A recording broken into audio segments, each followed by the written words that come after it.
In the headquarters of Denning Pharmaceutical, former employee John takes the elevator and opens his suitcase to reveal he has a gun. On the executive floor, he quickly kills several higher-ups and goes back to the reception, where he sees the police. John says that somebody had to do something and then he self-deletes. Afterward, news programs explain that Denning Pharmaceutical is releasing a new medicine, which is getting FDA approval even though is causing fatal side effects that have already killed 3 people. Because of this, the company is facing a major lawsuit and its stocks are falling, so they're trying to get rid of all the evidence. An important layer called Alan decides to take the case against the company, which will greatly affect his career. He assigns legal assistant Tom to take care of the paperwork, and on Monday he must update his keycard before entering the office because they get reset every weekend. Since John was their key witness and they lost him, Tom tells Alan he wants to add heart attack victims to the pharmaceutical case, but Alan forbids him from doing so because minor victims don't make money. Then Tom is called to the office of another boss to discuss the Gambizzi crime family case. Tom sent a memo because he wants to join that case, but his boss destroys it and scolds Tom for not paying more attention to the cases he already has. Afterward, Tom goes to the file room to put away the file Alan turned down. His girlfriend and co-worker Anna visits him so they can share a few secret kisses. A few hours later, Alan announces that since the servers have been down since last night, everyone can go home. Before Tom can leave, Alan tells him that he made a dangerous mistake with the memo he wrote earlier, so he fires him for it.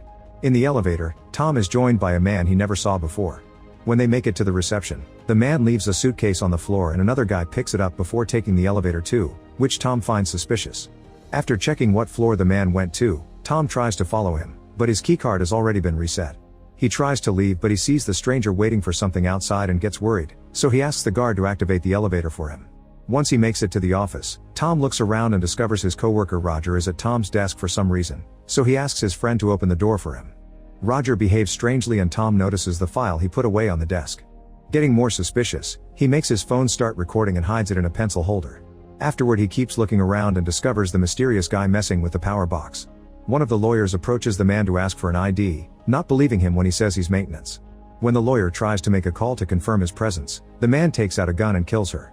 While the killer takes the body away to hide it, Tom rushes to the bathroom and opens a stall to discover the body of the security guard.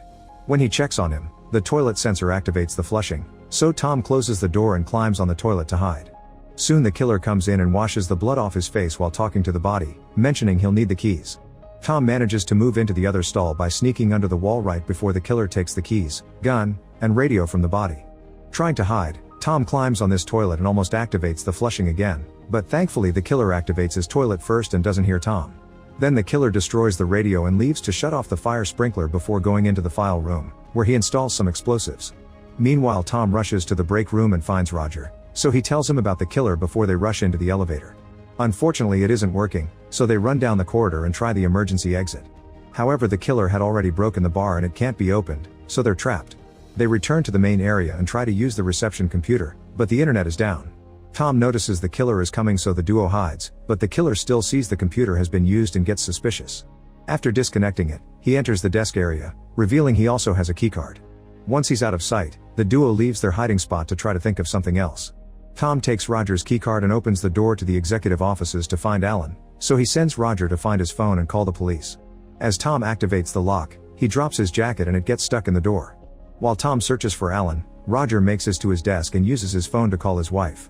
However, before he can tell her anything, the killer finds him and makes him say everything is fine.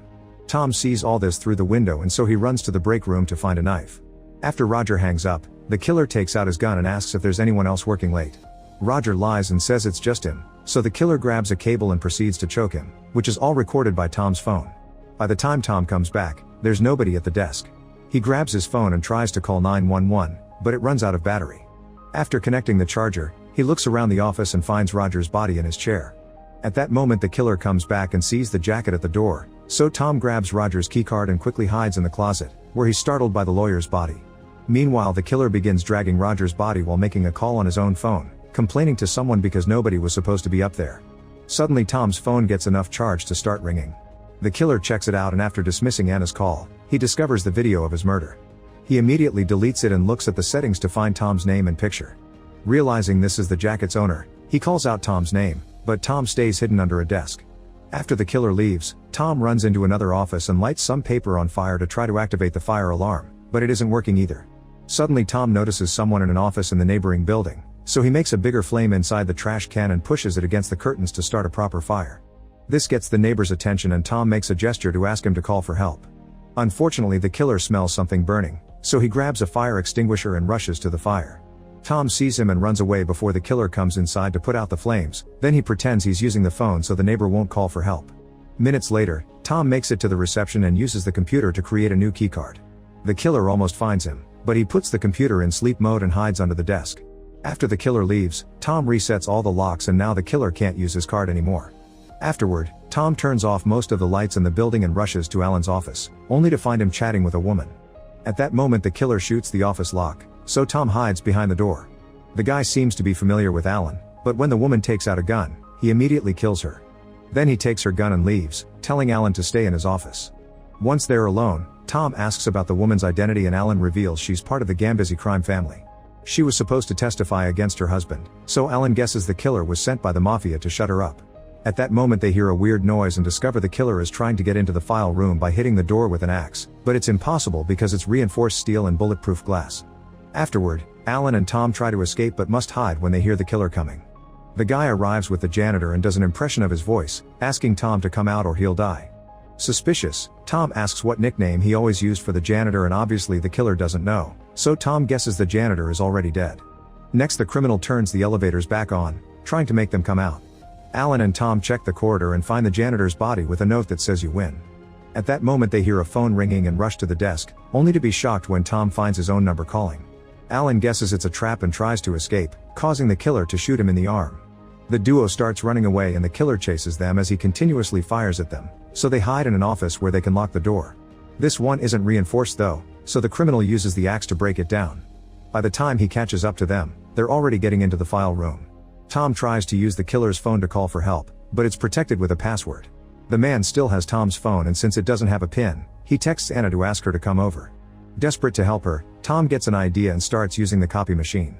At the entrance, the killer lets Anna in and holds her at gunpoint, asking for her phone to destroy it. At that moment Tom shows up and offers to exchange the keycard for Anna, but the killer isn't convinced until Alan also comes to manage the negotiations. After the gun is dropped, Alan takes the card to the criminal, who lets go of Anna but takes out the guard's gun. Alan pushes him to save Anna, so the killer punches him and drags him to the file room.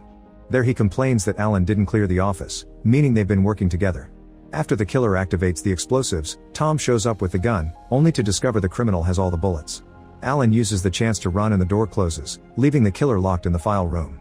He tries to get out with the keycard but it doesn't work because Tom gave him a fake one he made with the copy machine. Suddenly the explosive goes off and starts a fire on the file shelves. The killer tries to put it out to no avail and passes out because of the smoke. Then Tom comes inside and after throwing the gun away, he puts the fire out by pushing the shelves and making them fall. Suddenly the killer wakes up and attacks Tom, so a fight ensues. The man quickly overpowers Tom and Anna cuts in to help, but she only gets punched. Tom uses the distraction to punch the guy and after they both fall, Alan shows up and shoots the killer. Before dying, the man whispers the numbers 11 to 22 and Tom takes the keys from his pocket. While Anna uses the keys to activate the elevators, Tom goes back to the desks and finds the case file, where he discovers that the pharmaceutical company wanted to get rid of all of the evidence. Then he types 11 to 22 on the killer's phone and unlocks it to find Alan's phone number. It turns out Alan was paid by the pharmaceutical company to lose the case, so he hired the man to destroy the files and kill Roger. Alan claims that corporations are more dangerous than the mafia and tries to bribe Tom, but he turns the money down and leaves with the file. Not wanting to go to jail, Alan self-deletes. Soon the police arrive, so Tom rushes to leave with Anna before they can be seen. In the file room, the copy machine is making thousands of copies of the case evidence. This is found by a cop, who happens to be the guy who left the gun for the killer. The officer finds Tom's phone in the killer's hand and immediately calls a hitman to send him after Tom to silence him. Make sure to subscribe and turn on notifications so you can watch more videos like this. Thanks for watching.